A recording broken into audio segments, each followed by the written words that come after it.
Hello বন্ধুরা, কেমন আছো তোমরা সবাই? আশা করি অনেক অনেক ভালোই আছো। আর তোমাদের ভালোবাসায় আমিও অনেক ভালো আছি, কারণ তোমরা আমাকে যে পরিমাণে ভালোবাসা দিয়েছো এবং সাপোর্ট দিয়েছো তা আমি কোনোদিন ভুলতে পারবো না।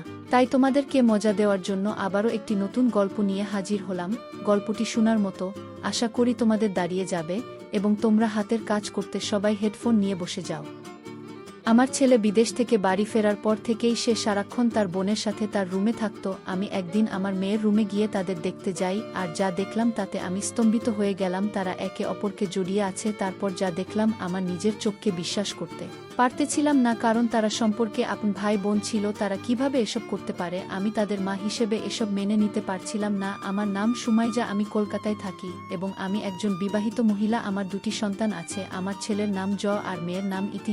যখন ৮ বছর বয়সে তার বাবা মারা যায়। আমার দুই সন্তানের জন্য আমি আর বিয়ে করিনি, তাদের ভবিষ্যৎ এর কথা চিন্তা করে। তাই আমি একাই আমার দুই সন্তানের যত্ন নিয়েছি এবং তাদের সব স্বপ্ন পূরণের চেষ্টা করেছি। আমার পরিশ্রমের ফলে আমার ছেলে ২-৩ বছর বয়সে বিদেশে চাকরি পেয়েছে। আমার মেয়ে ইতি তখন মাত্র ৮ বছর বয়সী। সে অনেক সুন্দর আর অনেক সাহসী। আমার মেয়ে অনেক সুন্দর হওয়ায় আমি তাকে নিয়ে অনেক টেনশনে থাকতাম। অনেক ছেলে তার পিছনে পড়ে থাকত, কিন্তু আমার মেয়েকে আমি অনেক ভালো শিক্ষা দেয়ায় সে এসব এর কোনো পাত্তা দিত না। তাই আমি অনেক খুশি থাকতাম। আমার গল্পগুলো তোমরা শুনো, কিন্তু সাবস্ক্রাইব করো না দয়া করে।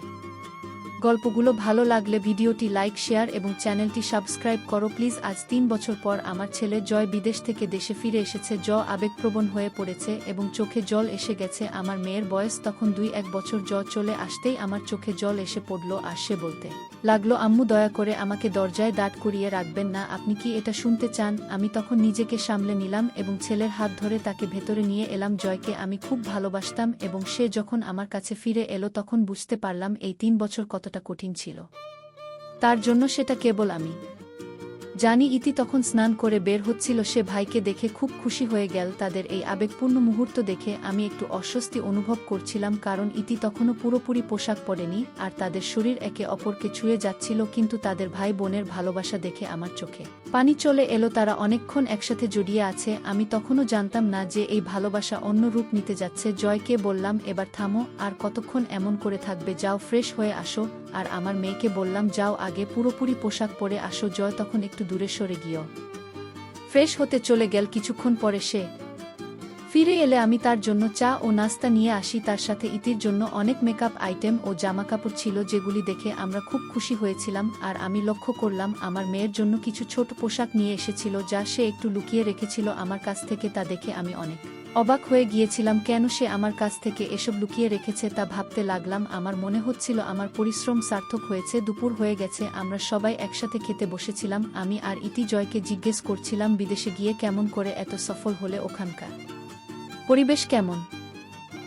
ইতিকে দেখে বলল, ইতি তুমি অনেক বড় হয়ে গেছো, এই ৩ বছর অনেক পরিবর্তন হয়েছে তোমার মধ্যে। আমি হেসে বললাম, হ্যাঁ, সে তো নায়িকা হয়ে উঠবে। জয় আমার দিকে একটু অন্যরকম ভাবে তাকালো। মনে হলো কথাটা তার পছন্দ হয়নি। সে তখন বিদেশের নানা অভিজ্ঞতার কথা বলতে লাগলো। রাতে খাবারের পর আমরা আমাদের ঘরে চলে গেলাম। ইতি তখন কলেজের ছুটিতে ছিল। জয় যখন ২-৬ বছর বয়সী তখন তার বিয়ের কথা আমার মাথায় আসতে লাগলো। আমি কিছু না ভেবে জয়কে বললাম, বাবা, এখন তোমার বয়স হয়েছে, বিয়ে করো, যাতে ঘরে একটা মেয়ে থাকে তোমার সেবা করার জন্য। জয় বল, মা, আমি এখন বিয়ে করার কথা ভাবতে পারছি না, আমার বয়স এখনো বিয়ের জন্য উপযুক্ত মনে হয় না। জয় এর কথা শুনে আমার একটু খারাপ লাগলো, কিন্তু আর জোর করতে পারলাম না। কিছুক্ষণ পর ইতি এসে জয় এর খুব কাছে বসলো। দুই ভাই বোনের কথোপকথন চলছিল এবং আমি ভাবছিলাম যে তারা স্বাভাবিক বিষয় ছাড়া অন্য কিছু নিয়ে কথা বলছে না, কিন্তু একটু পর বুঝতে পারলাম তারা আরও অন্য সব কথাও বলছে, যা ভাই বোনের মধ্যে বলা ঠিক ছিল না। চা খেয়ে ইতির ঘরে গিয়ে যা দেখলাম তাতে আমি অবাক হয়ে গেলাম। দৃশ্যটা দেখে মনে হলো এই দুজন যেন বহু বছর বিচ্ছিন্ন থাকা প্রেমিক। এটা দেখে আমি হতবাক হয়ে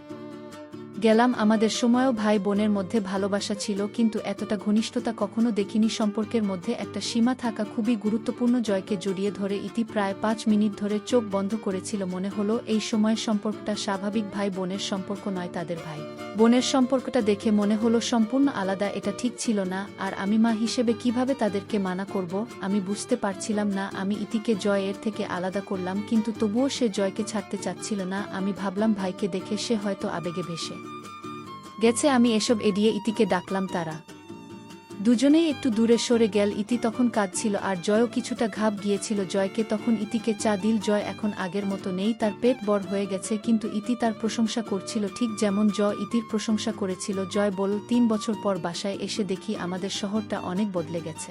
রাতের খাবার খেয়ে জয় বাইরে বেরিয়ে পড়ল। ঘণ্টাখানিক পর বাসায় ফিরে বেল বাজালে আমি দরজা খুললাম। দুজনে ঘরে ঢুকে একে অপরের দিকে তাকালো। কিছুক্ষণ কথা বলার পর সবাই যার যার রুমে চলে গেল। সকাল হলে জয় আর ইতি একসাথে হাঁটতে বের হলো। আমি চুপচাপ ছিলাম, কিন্তু তাদের আচরণে কিছুটা অস্বস্তি অনুভব করছিলাম। আমি শুধু তাদের আচরণগুলো দেখেই চলেছি। মা হয়তো তাই তাদেরকে এখনো কিছু বলার সাহস হচ্ছে না। দেখি তারা আর কি করে পড়ে। না হয় তাদেরকে ধরবো যে এইরকম আচরণ করার কারণ কি। এখন যা হচ্ছে হতে দেই। সকালে তারা হাঁটতে বের হয়েছিল আর সন্ধ্যায় বাড়ি ফিরে দেখি শহরে ঘুরতে ঘুরতে তারা খুব ক্লান্ত। আমি রেগে যাচ্ছিলাম। মনে হলো যদি আমার সময় থাকতো আমিও তাদের সাথে শহরটা দেখতে চাইতাম, কিন্তু তখনও নিজেকে সংগ্রহত করলাম। ভাবলাম হয়তো আমার ধারণা ভুল হতে পারে, তাই তাদেরকে আর কিছু বললাম না। কিছুক্ষণের মধ্যে যে রান্নাঘরে গিয়ে চা বানালাম। রাতে কেউ কিছু খায়নি, বাইরে ছিল। একদিন জয় বলল সেদিন আমি খুব খারাপ লাগছিল তাই বাইরে যেতে চাইনি, আমার পেটে ব্যথা ছিল তাই আমি হাঁটতে যেতে রাজি ছিলাম না। তারপর জয় এবং ইতি আবার সকালে হাঁটতে বেরিয়ে গেল। তারা চলে যাওয়ার পরও তাদের সম্পর্ক নিয়ে আমার মনে নানা প্রশ্ন আসতে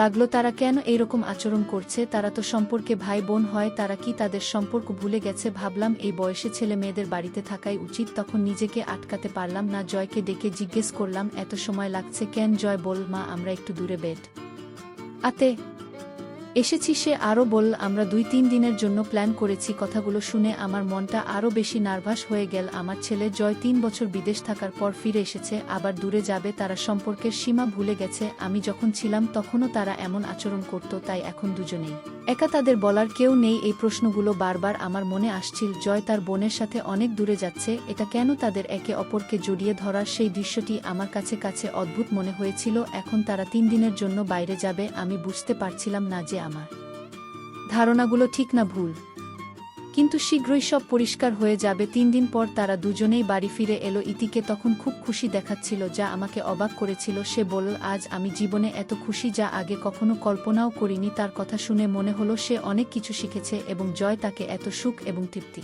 দিয়েছে। আমি বুঝতে পারছিলাম না কী ধরনের সুখ এবং তৃপ্তির কথা বলছে, যা আমাকে আরও বেশি অস্বস্তিতে ফেলছিল। তার এই পরিবর্তন আমার কাছে খুব অদ্ভুত মনে হচ্ছিল। রাতে আমি ঘুমাতে পারছিলাম না, কারণ তাদের কথা বলার শব্দ শুনতে পাচ্ছিলাম। তাই উঠে ইতির রুমের কাছে গেলাম। ইতি খুব ছোট জামা পড়েছিল, যা আগে কখনো দেখিনি। এসবি মনে হয় জয় বিদেশ থেকে নিয়ে এসেছিল। তার ভাই জয় সেখানে বসেছিল। তারা দুজনেই একে অপরের দিকে তাকিয়ে কথা বলছিল। আমি দরজায় টোকা দিয়ে বললাম, বাকি কথা কাল সকালে হবে, এখন অনেক দেরি হয়েছে, তোমরা দুজনে নিজ নিজ রুমে গিয়ে ঘুমাও। জয় বলল, মা আমি কিছুক্ষণের মধ্যে আমার রুমে যাব। রাত ১টার একটু আগে সে আমার রুমে এসে শুয়ে পড়ল।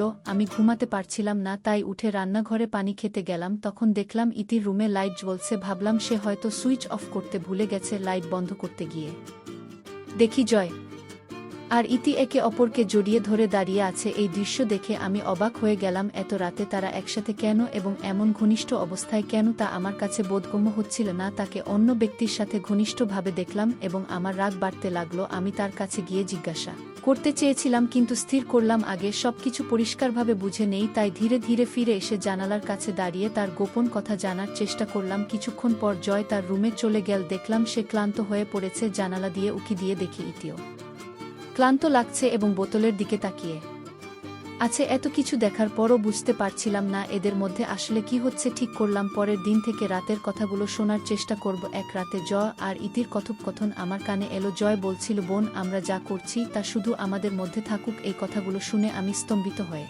গেলাম। ভাবতে পারছিলাম না আমার সন্তানদের মধ্যে এমন কিছু হতে পারে। পরের বার আরও ভালোভাবে খেয়াল রাখার সিদ্ধান্ত নিলাম। আরেকদিন কীর্তি বলছিল আমি গর্ভবতী হয়ে গেছি, মাকে কি বলবো? শুনে আমি চমকে গেলাম। আমার সন্তানেরা সব সীমা অতিক্রম করেছে, কিন্তু আমার কাছে কোনো প্রমাণ নেই। তাই কিছু না বলে প্রমাণ জোগাড়ের চেষ্টা করলাম। সেই রাত কোনো রকমে কেটে গেল। পরদিন সকালে জয়ের রুমে গেলাম। জয় যখন মর্নিং ওয়াক করতে গেল, আমি তার প্যান্টের পকেট চেক করলাম। তাতে কিছু গর্ভনিরোধক পিল আর একটা প্রেগন্যান্সি কিট ছিল। এসব দেখে বুঝলাম আমার সন্দেহ সঠিক, তারা কিছু ভুল করেছে। যখন তারা হাঁটতে বের হলো এবং বাড়ি ফিরল, আমি জয়কে ডেকে নিলাম। গ্রামার মেয়েও তার সাথে ছিল। আমি জয়কে কানের নিচে থাপ্পড় মারলাম। ইতি ভয় পেয়ে গেল এবং জিজ্ঞাসা করল, মা এটা কি করছে? ভাইয়ার সাথে এমন আচরণ করা তোমার শোভা পায় না, তুমি অনেক খারাপ করছো। আমি বললাম, তোমরা সীমা ভুলে যা খুশি করছো আমার কথা শুনে দুজনেই ঘাবড়ে গেল এবং আমার দিকে তাকালো। ওদের বললাম, তোমরা ভান করছো যে কিছুই হয়নি, কিন্তু আমি সব বুঝতে পারছি। এরপর গর্ভধারণ ও জন্মনিয়ন্ত্রণ বডি তাদের সামনে রাখলাম। ওদের মুখ ফ্যাকাশে হয়ে গেল। কিছু বলতে যাচ্ছিলাম, তখন ইতি বল, মা আপনি যা ভাবছেন তা ঠিক নয়। জয় ভাই আমাকে সাহায্য করছে কি আর সাহায্য করছে? তোমাকে গর্ভবতী করতে সাহায্য করছে কি? তোমরা তোমাদের সম্পর্ক ভুলে গেছো যে তোমরা আপন ভাই বোন হয়। তোমরা এমনটা কেন করলে? বাইরের মানুষ শুনলে আমাদের সমাজ থেকে বের করে দিবে। আমি অবাক হয়ে জয় এর দিকে তাকালাম। তারপর আমার মেয়ে আবার বলল, মা কিছুদিন আগে আমি আমার বন্ধুর সাথে বাইরে গিয়েছিলাম, তখন আমাদের কলেজের এক প্রফেসর আমাকে ব্ল্যাকমেইল করতে শুরু করেন। তিনি বললেন আমাকে খুশি করলে 2টো বিষয় পাশ করাবেন। আমি অনেক কষ্টে ছিলাম, তাই আপনাকে জানাতে পারিনি। প্রফেসর প্রতিদিন আমাকে ফোন করতেন এবং খারাপ আচরণ করতেন। আমি বারবার প্রত্যাখ্যান করেও ফাঁদে পড়ে যাই। তাই জয় ভাই আমাকে সাহায্য করছিল। একথা শুনে আমি হতবাক হয়ে গেলাম এবং বুঝলাম পরিস্থিতি আসলেই কতটা জটিল। জয় ভাই সবসময় চিন্তাশীল ছিল, তাই আমি তাকে সবকিছু বলেছিলাম। সে আমাকে এই সমস্যাগুলো থেকে বের করে আনতে অনেক সাহায্য করেছিল। বাইরে ঘুরতে যাওয়া আমাদের